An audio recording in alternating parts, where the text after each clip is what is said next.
to Mandaway Season 3. This is DepEd Mandaway's initiative that brings us closer to you, our dear clientels. I am Attorney Marinel, your host for this morning, and for today's episode, we will talk about human resource development. Natay duha, kabanggiitan ng mga tawo nga mopaila sa atoa regarding sa HRD or Human Resource Development. On my right, we have our Senior Education Program Specialist, Mr. Carlo Seno, and beside him is our Education Program Specialist, Miss Armi Borinaga. Good morning to you both. Can you greet our viewers? May buntag, attorney. May buntag. Good morning, attorneys, and of course to our online viewers, may buntag, and I'm back. So actually, our viewers, these are two of the best hosts sa atong Mandaway. And for this morning, dahil na, sila na sa dangato ang pangutan-on regarding sa ilang programs sa Human Resource Development. Pero ang pinakadakong pangutana o naguna nga pangutana na to is Sir Armi.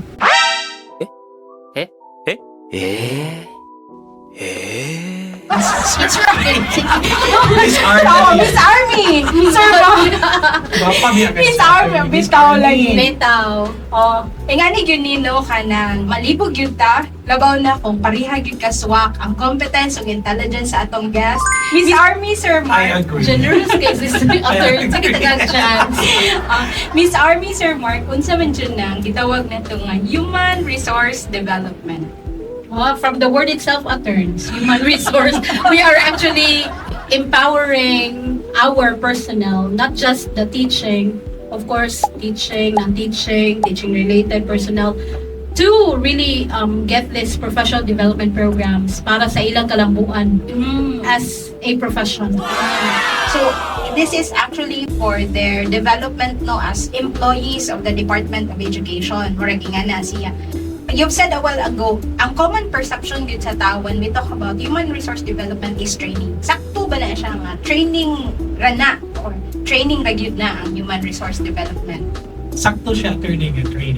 It's not just about training because the professional development incorporates a lot. It would also talk about their wellness, personal development, because they're dealing with clients personally. Yes. So not just the professional development, but everything as a human. That we also try to keep that on.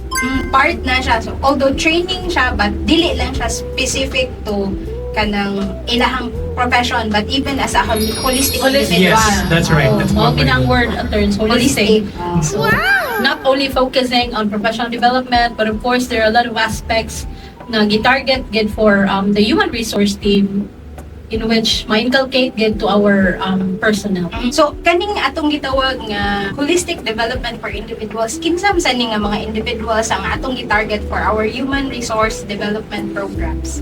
Of course, our main focus are the teachers, but not only them, we also have the teaching-related and non-teaching personnel, like our administrative officers, our BDOs, other teaching-related personnel like us. You know, and of course, our office staff also, they need this professional development because we have this thought like you get bored with your job when you stay for the same job, same function. But of course, we have to answer the demand of the client because the trend is improving, no? It's going increasing. Like there's a need for an interactive process with the documentation, with the passing of documents and processes in the government. So just like that, ICT, it's needed in the industry because we want to reach that goal, like we should be paperless in the future and fast services, quick services. Yes. Starting from the paperwork pata sa una niya karon gusto tag paperless. Yes. So in order for us to reach kanang a point, kinahanglan moagi gyud ta og mga training and development programs or activities ninyo para makakaton ta sa mga needed nga competence when we go to digital world. Sakto kayo, attorney. That's so nice. Actually, makaingon jud ta nga human resource development. It adds more to whatever benefits nga madawat nato diri sa office on top of the salary sa ato ang mga leave kaning human resource development. It's an added benefit sa ato. It's a learning that we gain while we are working sa ato ang trabaho. And this will benefit kinsa ganito, sir, ang atong mga teaching personnel, muni ang mga teachers na to, mga nasa school, ang atong non-teaching personnel, katong giingon ni mga staff, o katong teaching related, just like the two of you. So, kamong duha ay makadawat sa mong HRD ding mga programs and activities. Oh, naasa that turns, especially coming from the central office, the regional office, and then cascaded na padung namo. So we also get what you get. Like kanang we also receive some trainings para for our development as well. So, kanang unsaon pag-start, how do we start when we create a human resource development nga program or activity? Unsay sinugdanan ana? How do we distribute it or we implement it dito sa ato ang mga target beneficiaries, which is the teachers, non-teaching and teaching related personnel? Yeah, usually, we start that one. We have two processes. First is we would start from the trainings given by the central office down to the regional office. So we would just pattern everything from there because there's a guideline and we have to follow that.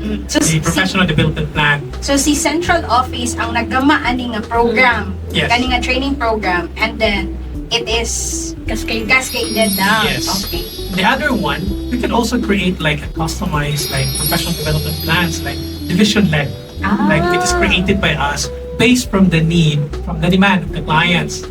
You are also one of the clients. Yes. So you are non-teaching personnel. Correct. Yeah, like that. So we are listening to them. We're listening your feedbacks, like concerns for your self-development, professional development. So that is the other one. So ang akong hinaing, pwede na ko ihatag ninyo karon Oh, para pwede rin kayo. buhatan ninyo. Pwede na Juan. dyan turns. We will always find a way. 24 Wow. hours. Yes. Because probably maybe the training would be given by, not just by the central office. There are also partners. We have Yes. linkages as well. Oh, okay. So dili lang siya central office, there are also other stakeholders nga mo Yes. mo collaborate with us in conducting a training. You said a while ago, sir, nga aside from those nga gikan sa central office, naasad tayo mga customized nato, which is coming from the needs of our katong clients, which is kato atong mga teachers. Miss Armi, how do we get these needs? Unsa na to pagkuha sa kaning mga gitawag na to mga needs gikan sa atong mga teachers o non-teaching personnel? Well, actually, here in DepEd Mandaway, we actually use the tool IPCRF for the teachers and also for the non-teaching personnel. With the tool, we are able to come up with the consolidated needs of our employees. So, na dito yung mga top 5 or top 10, we get that, we call it out, and then create or draft possible training for our personnel.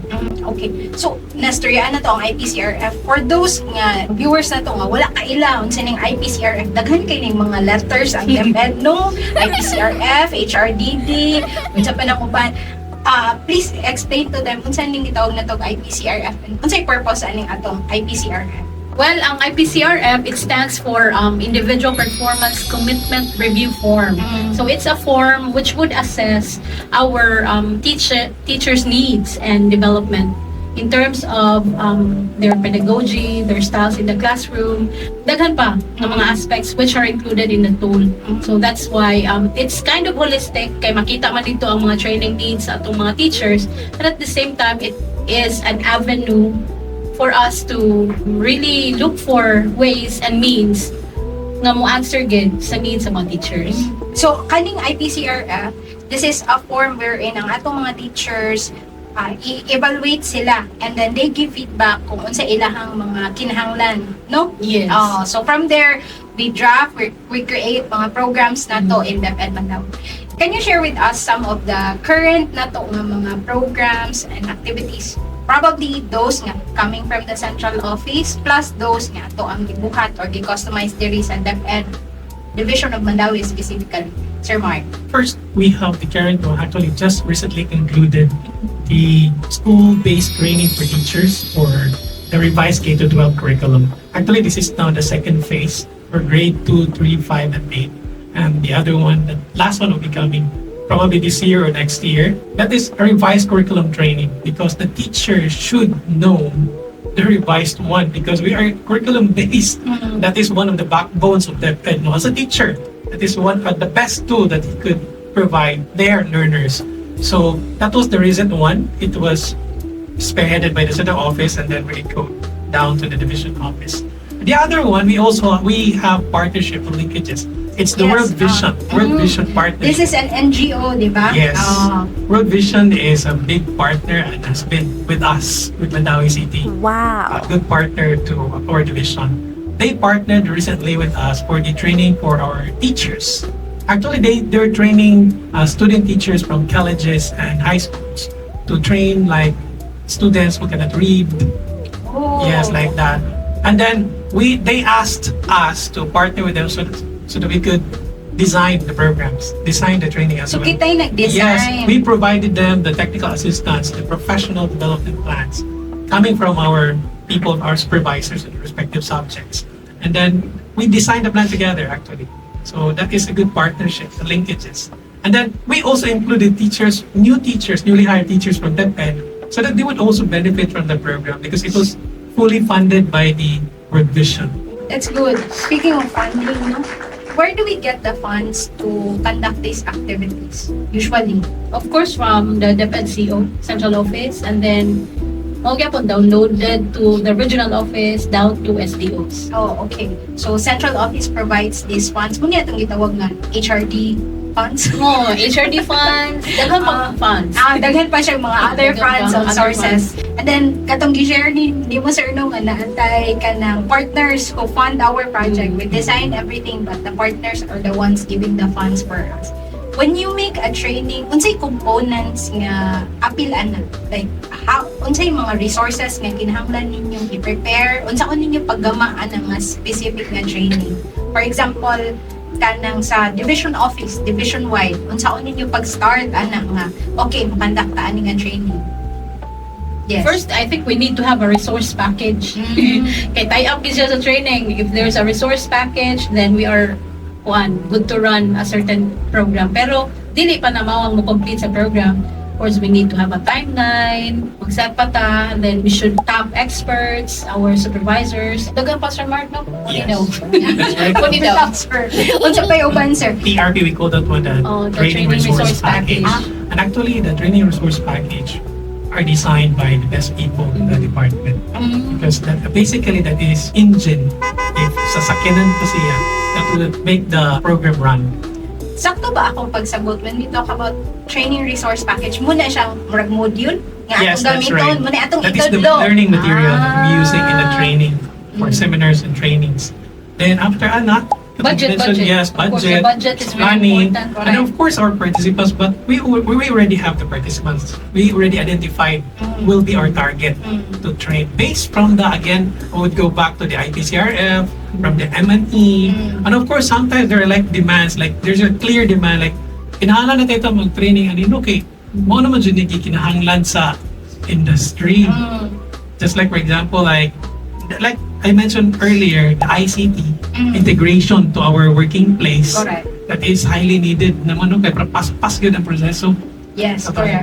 pang-gobyernong kalihukan. So, the training resource package is like the module nga atong itudlo. How do we identify also kung kinsay mo tudlo sa ato ang mga katong clients or participants? How do we determine that? Well, good thing natay mga chief in our divisions, like our CID chief. If it's about the curriculum, so we tap our CID chief in the person of Dr. Raylan. And then if it's more on operations and government operations, we have Ma'am Ade, Dr. Duarez for SGOD. So with their brains, siguro, expertise, we are also able to come up with the training packages. Yeah, po. But do we just randomly choose ang ato ang mga kanang trainings nga ikanda? How do we align this to the murag strategic goals sa atong division office or even to DepEd nga central office? Unsa na to pagkuan nga ang atong training nga gihatag parte gihapon siya sa gustong mahitabong ni DepEd as a whole? Let's start with the trainer. I think the first question was, how do we identify the trainers? No? How do we get them? Of course, first of all, we have standards. We have the NAIAP standard and we also have the PRC standard for the CPD. I think later on we'll be talking about the CPD. No? So Let's talk about in the order for CPD. you to become a resource person in a training, you should be like, for example, basically a doctor's degree holder or a master's degree holder. basically, these are the basic needs, a basic requirement for you to become a resource speaker. And of course, you have a wide background about the topic. Yes, dapat na siya It should be relevant, of course. Yes. Correct. And Na of siya yung course, mga relevant trainings. Yes. Sa multi basis na to nga kay bawag yun siya, expert siya ani nga topic. Okay. And then sir, PRC or the Philippine Regulatory Commission is very strict with that. Actually, when we filed that for the CPD minutes that we could earn from our trainings, they would really give it back to us. Actually, I am my name is used in the as the CPD provider for DepEd. But DepEd is a CPD provider, by the way. That's a good news, no? Then it's very strict because you need to follow the guidelines. Like, if you're really not a master's degree holder, they would give it back to you. ihuli good siya. Yes, ihuli good siya. Good siya. Ay, dili siya Within the master's degree. standards. That's right. So at least there is still like the standard is being followed. Yes. Like the resource speaker should be higher level compared to the participants. For example, participants are in the bachelor's degree, so speaker should be kanang naka postgrad. Ina na usually is the qualification for PRC. Yes. So dili gyud ay bisag kinsa ra ang pwede nato No. mo because we have a goal nga ang mga tao sa atong gitudloan makakat-on sa gyud sila, Yes, di of ba? From the course. experts. From the experts themselves. Yes, of course. The goal is quality training. Correct. So Yes. dili lang for the sake nga na yung training but at the very least in the end naagyo makuha ang atong mga participants ato ang mga Exactly. gigandak nga human resource development activities. You mentioned a while ago, sir, kaning gitawag na to nga CPD. Unsa kanilang CPD, sir, and why is it relevant sa atong HRD din nga mga programs and activities? I think Miss Armi is very active about our CPD. Actually, Bitaw, just recently, she just completed all the requirements for the our commission. year-end Yes. instant. We just got the 15-unit PRC credit units for the training Oh, sa CPD. year-end. Sige, unsa man ang CPD yun Ma'am R? Kato, continuing professional development, this is from PRC, and then we need to have this sa atong mga program so that teachers can avail, and when the time comes that they have to renew their license, they will just have to refer it to the CPDAS. So kaning CPD, required ni siya sa atong mga teachers when they want to renew their license. So murag, it's part of their requirements. Yes. Okay. Generally, kung dili si DepEd ang monghatag, asa man sa di sila magkuha or mag-comply sa ilang mga CPD units di ay. Kung dili siya from DepEd monghatag ang CPD units. O na may mga private sectors who also offers CPD training, pero they would really cost. Yes. Oh. A So lot. the teachers will have to pay. They will have to pay for the training. Oh. Unlike if it's DepEd initiated, like the Division of Mandaway City, since we are provider, it's kind of for free. Yes. Most of our trainings are already for free. So that's another benefit that we're getting, no? Aside sa what we talked about a while ago, nga na kay learning nga nakuha, na pag yung kay free nga compliance sa imuhang CPD. So, kami sa mga attorneys, actually, nami more similar to that, what we call the MCLE, which is we have to get it outside pa, and Then you need to pay. yes, we need to pay for our MCLE. And good thing, kita diri sa Mandaway, we are a CPD provider. Sa Provider, Yes. yes. CPD providers. We can conduct trainings and have these trainings credited sa CPD units sa ato ang mga teachers. That's right. So either makomply nila tanan or gamay na lang jud kuwang para makomply nila ang ilahang CPD units. So Yes. palindot ana sa And to mention about that one, since we talk about CPD, it's not just about for the sake of CPD unit so that you can renew your license. It's about the training, no? Let's go back to the professional development. It's about you, how you upskill yourself, how you develop or improve yourself based from the current demand that our clients. Correct. It means if you get higher CPD units, it means you improve yourself very well. that's No? new learning pang good yan Yes. ang makuha. Correct. Of course, basically it's required by the government. Yeah, it's hitting a lot of birds. A lot of birds and a single stone. Hitting a lot of birds in a single stone. Yeah. ba? Mamagin na. Bago naman ha. Actually, nag-modify ganina ra. Ang linisan nila nila. No, bago na to siya na-quote. Hitting a lot of birds with a Okay. single stone. It's a huge benefit. Can you imagine you're paying for a CPD Correct. given by private institutions or organizations or group, but here in DepEd is given for free. Yes. That is a huge benefit. And most of all, you are assured and certified, this is a certified training, that this is very relevant to your profession. Correct. Because we are in the Department of Education. If you are a teacher, of course. Correct. Sakto kay, as what you've said, you identify this training based on unsay needs sa atong Yes. mga teachers. Second is, kung unsay identified by DepEd himself gikan sa central office kung unsay need nga dapat maibaw-an sa atong mga teachers. Exactly. So, importante gyud sa ilahang profession based ang ato ang gitudlo sa ato ang mga human resource development nga initiatives. That's so nice no na share na nato ganina. Daghan na kitang naistoryan nga benefits sa atong HRDD, but I think there's so much more to discuss with the HRDD. For now, let's take a break, enjoy a few minutes of break time, and then we'll be back to talk about more sa atong HRDD, diri sa Division of Mandaway. Let's first pause for a break. Okay!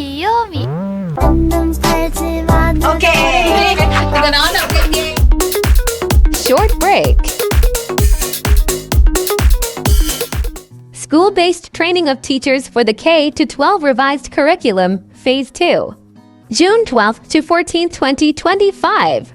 Now in its Phase 2 implementation, the school-based training of teachers for the K-12 revised curriculum focuses on preparing educators who teach grades 2, 3, 5, and 8.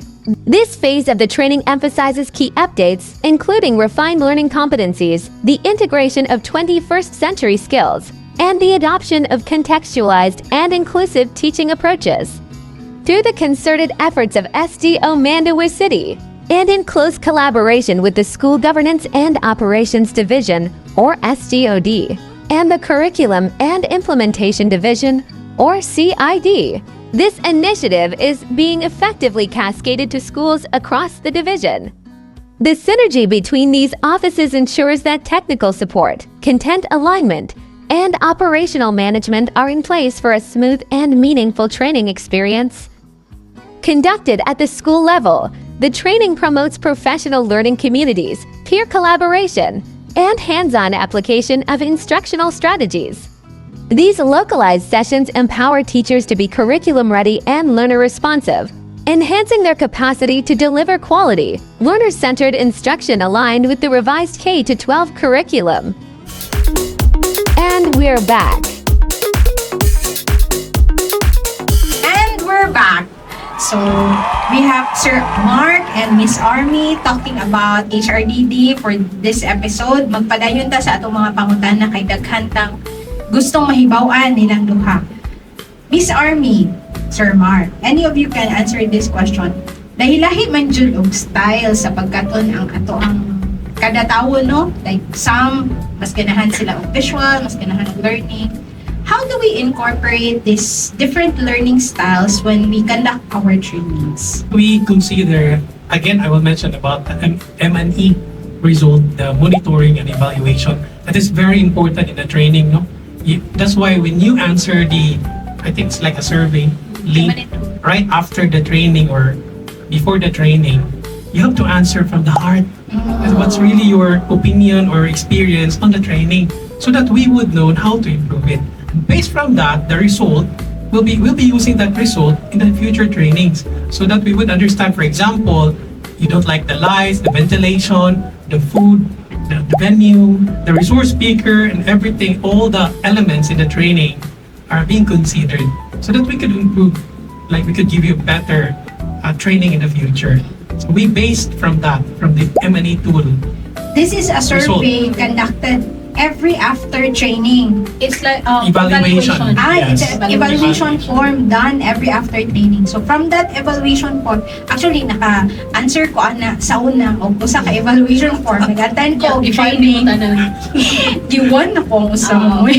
That's why it is advisable that you have to answer from the heart, from the experience. Correct. Sometimes man good, ako as a participant, nako'y feeling nga murag maluoy ko sa training kanang Sa training effort. people ba sa effort niya. Tagani mo dito 1. So generally we give them 5 or kana kay end na padung na human or ganahan na kay tamulil 5 na lang. But the best one gyud di ay is to It's your really actual experience. actual experience. Give them so kung kanang feeling nimo para tanan ang pagkaon or Oo na kanang tamis kaayo tanan so Oo na na. wala na Oo. butangan jud nimo din ha og pila ang imuhang rating ana nga Yes. pagkaon. Well, aside from the M&E tool, I think what really matters most, especially in identifying the learning style, is for the speakers themselves na maka-create din sila of activities which would target the different learning styles.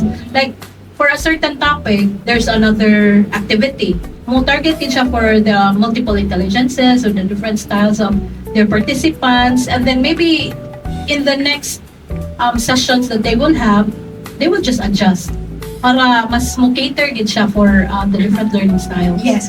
Actually, ang ako makitaan nga sign sad nga na cater nimo ang learning styles sa imuhang mga participants if you see them very attentive and very Yeah. participative. And the aha moment. Correct. Nandiyo, aha. Bitaw, sakto. Correct. Manda na sila. Nanalagay na, I think the speaker is very happy. Yes. Achieve gid niya. Oo, tinuod. Kanang maka-feel man ako ay kanang speakership every now and then, no, specific to kanang mga legal aspect na to sa DepEd. And makita gina nimo kung ang imuhang kanang participants na minaw nimo, so that means you're getting through them ang information nga ganahan nimo i-share or wala gyud sila nakatunan nimo kay tendency at the end of the day walay questions. Correct. Well, that's the importance of knowing the different facilitation styles. That's right. Kay ang facilitation style is also given by HRD, mga tagzamya na og mga training for the facilitators where they can improve on the next trainings that they will have. They would know dapat sensitive ka as a speaker ba, kani murag na bore na sila. Correct. I would have to change my kind of activities or whatever. Yes, that's correct. And when you conduct your training, I noticed daghan kayong tao nga involved sa ato anong gitawag na nato project management team. Unsay mag-compose ani usually sa atong project management team and unsay importance nila for the success of our training programs nga ginakandak. Sa atong training namin gitawag og PMT. Kaya ang acronym na kita acronym sa DepEd. Lang pwede project, PMT. pwede program. Yeah. Nanataga nila IPCRF, HRD, karon PMT. Correct. I think atong mga teachers and even non-teaching personnel familiar na kayo ni PMT, but ato lang siya isa-isa iyan no. So PMT standard sa atong training, especially sa HRDD led trainings. Nagitay gitawag ko first we have the process observer or the PO. So the job of the process observer is of course to observe the training, everything from the slide decks given by the resource person. Let's start with the resource person. Iyang i-check kung sakto ba ang gihatag ang slide deck nga gihatag sa training package, resource package. Wala ba siya giskipan? Everything, like even the pronunciation, the grammar. Apil pag yun din. Yes. Proceedings, Yes, of yun course, the actually the proceedings, training. everything about the, From the beginning. the delivery of the training and how the resource person handle the participants. Everything is being observed by the process observer. The other one is what we call CM, the class manager. So the class manager, of course, he or she manages everything in the training room. The materials being used by the resource person for the participants, even like the discipline and ventilation, the distribution of the food is being managed by the class manager. That is the other person. And the other PMT na puto yung mga admins, basically mo ginano M&E, correct? M&E. Partner bitaw sa HRDD is the M&E. M&E mo tong ginong kanina We nga. need each other yun. Correct. We cannot improve the program without the M&E. So monitoring and evaluation. Kay it's actually our basis how much naka-impact ang ato ang training no. Correct. Those information magamit nato for the next training nga atong Correct. ikanda. Not only the negative side, of course, the positive side. Correct. Kung naay mga ningon dito nga maayo ni siya nga Ang to speaker. retain, Yes, we improve. continue. Correct. Yan, narito ang mga rating per facilitators. Yes. Correct. So, Oh. we get to know nga who are these facilitators, nga they would need more training, and then other facilitators, we can maximize, get their potential. Oh, wow. That's good. Yes. So, a good thing about every training nga atong gikandak is it doesn't stop there. Kay we also as an HRDDI, we develop ourselves through this M&A nga mga results nga ato ang nakuha. And I I think that's the best thing when it comes to collaboration, no? Na-collaboration, as what you said, you're getting mga speakers from the CID na itong group, and Yes. then our MNE comes from our SGOD, and ang atong mga kwarta gikan sa atong mga OFS. Shout out to my friends, si Atty Sweetie o si Ma'am Flo from the accounting. So sila Thank you kayo Correct. sa itong mga So, budget mo officer. ginamay tamo, HRDD would not be complete without the The different budget. divisions pa. Correct. Like the help of OSDS, People. CID, and most importantly, for the process as GOD. Correct. Unang, we Sa need each collaborative other. effort din siya. Yes. So everyone, sa to ganina, we hit many birds with one Bago stone. no, bago. I like that. Yeah, unsa ni birds of the same feather. Ayun, together Mas nindot itong we hit many birds with one stone. And ako na lang sa punto, of Ah. course, the success of the training would depend on the support.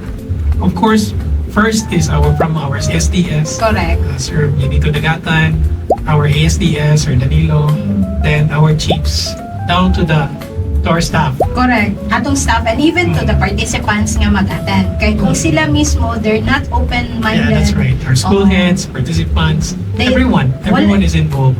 Walay maabda na nga to ang mga training program. That's right. But you've conducted a lot of trainings already.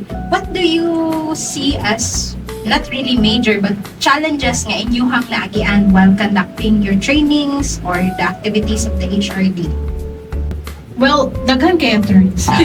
Well, basically, we start with during pandemic. No, I think we were with Ma'am Nessa as the SEPs for HRD, and of course, our Arnel that time was EPS2. Nakaabot ko pero gamay na lang gid. It was kind of very challenging. Kay we shifted from face to face, then balik online, in which everybody has to adjust gid with the new kind of platform that we are using, but so happy lang because they were able to carry it out. Tanan programs, tanan activities for that year na carried out gid nilang duha. Very kuan sad dito ang HRD that time. And now with Sir Mark, of course, our new SEPs, there are a lot of challenges. Bago pa siya, but I think he could feel the challenges already, no? In terms of budgeting, kanang budgeting, in which we really have to plan out the distribution of money. Dili ra ba mong kwarta, but we need to really kanang mag-una-una jud pag-ayo ba, in which no one should be left out. Yeah, dapat butangan gid budget tanan. Mao gid no ang pinaka-challenge gid budgeting.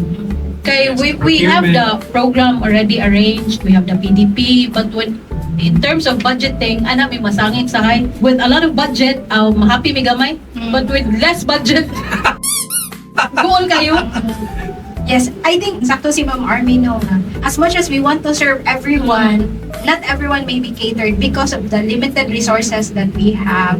We're thankful to the others nga willing mo share sa ilahang mga resources kanang atong mga private donors, mga NGOs, external partners nga willing mo share sa atoa sa ilahang mga resources that can add up para magamit na to sa atong training. Sir, ikaw sir, murag tingin si Ma'am Armi na ang kay mga gidibdib nga mga challenges karon. Actually, I just started last March 2025. Recorded December March 2025. March 18, 19.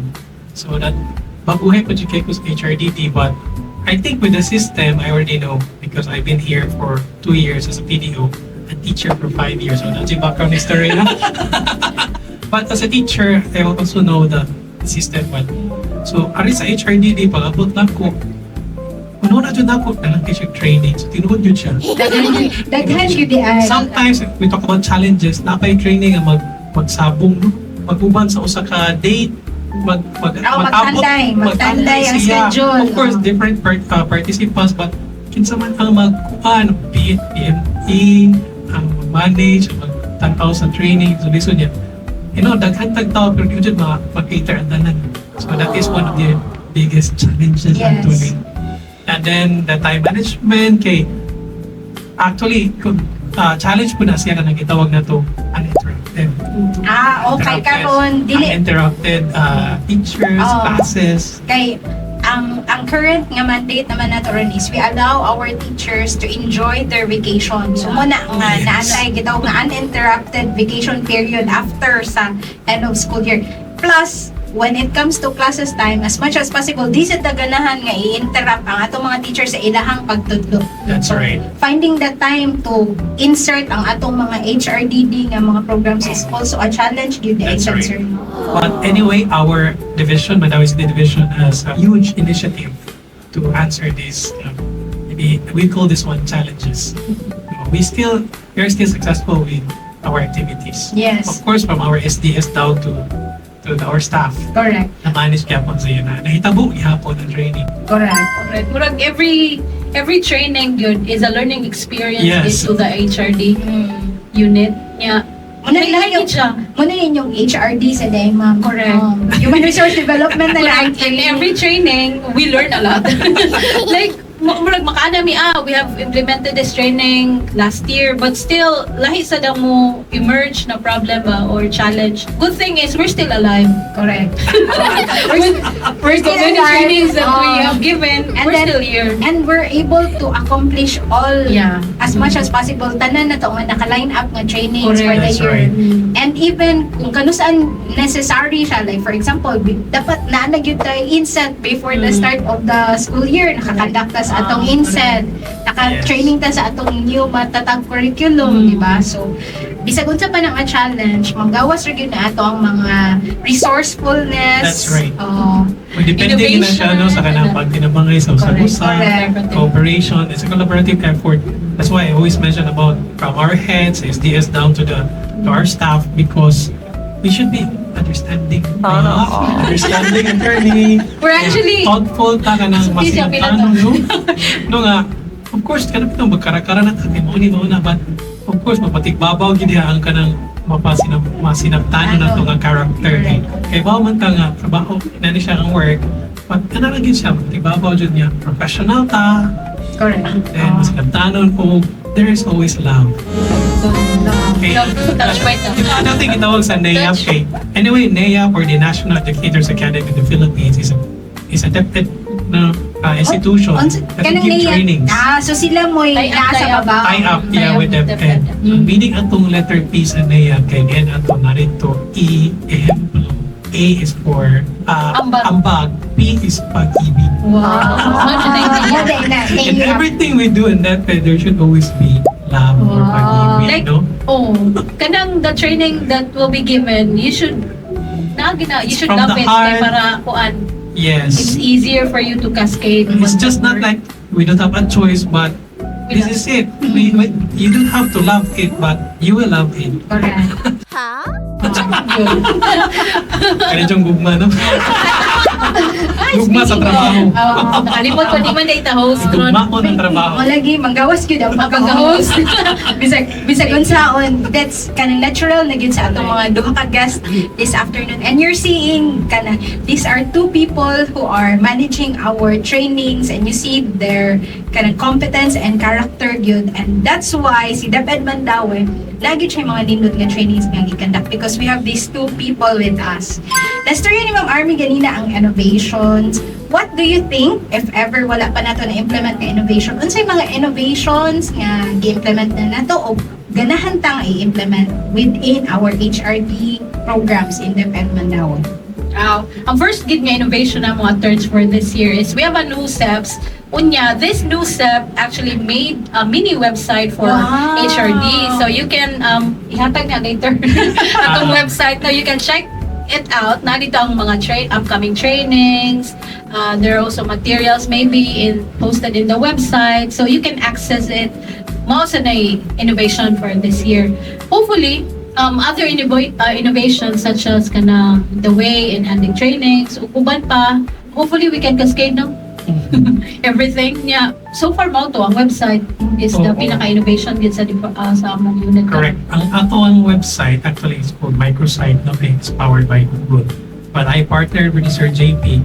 So, mas ma-improve pa to siya. But actually, na-test na siya. Na-test run siya. Nagamit siya na mo pagkuhan atong SBTT, the School-Based Training of Trainers, teachers, kay tanan na mo mga materials, ibutaw na mo dito.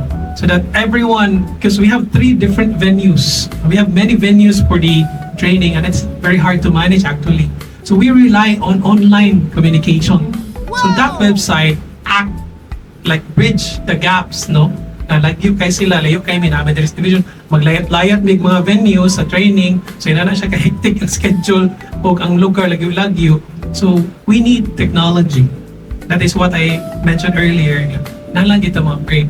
So with this website, it is just not a website, but it is a very interactive website. Maybe basically it could help the basic need in the training and professional development. So example ato katong mga training package we mentioned about the TRP, Yes. no? Like all the trainers, resource persons, even the process observer and the class managers, mangita og mga materials kung silang gamiton nana dito sa website. Ah. Open siya. So, So, wala dili na siya- sila mo ganito, sir, asa yung mangita ni? Oh, repository Ipunta na naman siya, kami. sir. Correct. It Oh, can serve as a repository, one of the Micro. functions of the website, no? So, asa sila mo, pasa sila reports sa ilang mga documents and templates at sa nila i-upload dito. So, sa'yo na ibig asa ka sa Pilipinas, pwede sa kalibutan, eh, nagkataon mo siya, World Wide Web. Pwede ka Pwede. mo-upload sa iyong Correct. report dito, Oo. sa iyong mga feedbacks and everything. Correct. I experienced something like that nga kana ganing mo-attend ta og trainings. Actually, I hope this applies also kanang mo-attend tag trainings. Magsige tag pangutan mo share ang speaker sa correct. slides ani. Na- So at correct, least correct. kung nana ni nga website di na ka mangutanan kay Yes. if the speaker will allow automatic na dito, you just search through the website katong That's slides sa speaker We will be publishing that, of course, it's a website, no? It should be published to the, of course, limited pa karon kay i-focus na mo sa mga training. At later on with our ITO officers or JP, tabangan din niya mahimok gina siyang website kay magna siya yung www. Oh, Karon kay, but it is still a website now. usable siya within Yeah. ma-access Yes. yun gihapon siya Ma-access, regardless. yes. That's a good innovation, I You could think. give feedback as well. Mm. There is also a feedback form May there. chat. Yes, I Chat direct up. chat sa May chat messenger. to us. Yes, hindi mo dito tulog ka feedback form. Pwede mo email, pwede mo chat sa messenger directly. Pwede sa sila mo tawag sa mong number. Kay technical assistance is one of our concerns. Correct. Yes, we could improve based from your feedback and need. Yes, kaya No. even ang atong mga schools magkandak man sa silang HRD no, and That's they may right. need your assistance sa ilahas ang pagkandak sa ilang own nga mga trainings dito sa eskwelahan. That's right. Yes, yes. And based from my experience no, since March, since we pagbali na ko sa RDD, training na yun. Then nagtanaw ko ni Miss Armi ug ni Ma'am Nessa. Shout out to Ma'am Nessa, no, Dr. Nessa USP na. Hindi silang duha. Look up to ka na nandun. Anong mga gwapa mga yapong ka silang duha? Uy niya, ang ilang mga training ba, pagsuod na ko, left and right, upside down. Kailan training niya. Graceful yung po kailang mga now. Murag yung po gwa. Correct. But when I discover, so that is how should an HRD Yes. and personnel look With, like, no? correct. Like you should handle it with grace. I think because they do it sa imong gingo ganina sir with love. Yes, with love. With love for the DepEd employees. So, it's really wonderful no nga we started out simple lang yun ang atong HRDD and then now we have this innovation and more to come down in the administration of Sir Mark's atong HRDD. And I'm thankful nga here in I forgot to. Di ba we have also participated in the regional praise awards sa ganingan ani nga to.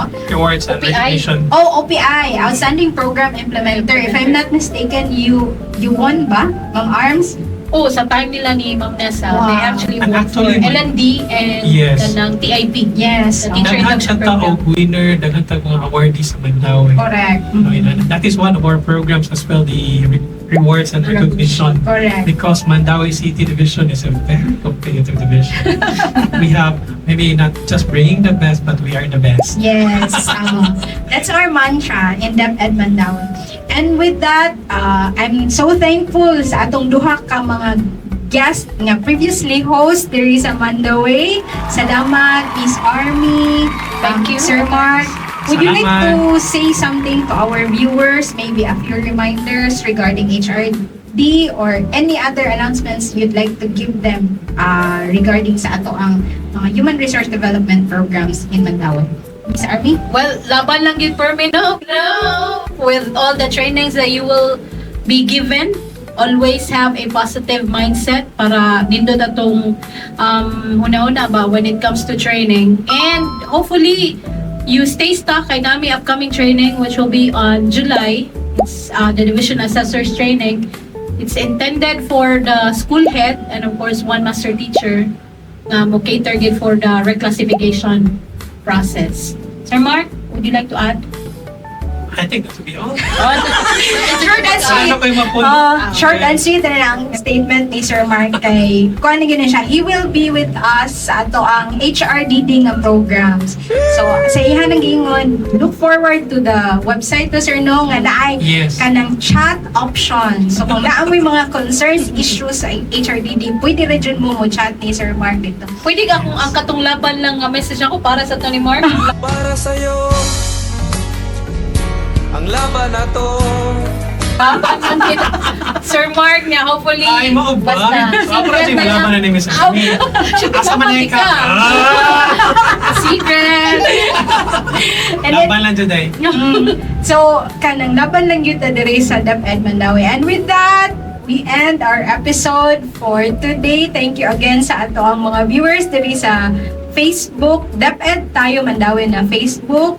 Look forward for our new episodes here in Mandaway, ang ato ang programs that will reach out to you sa atong mga activities, programs, projects here in DepEd Mandaway.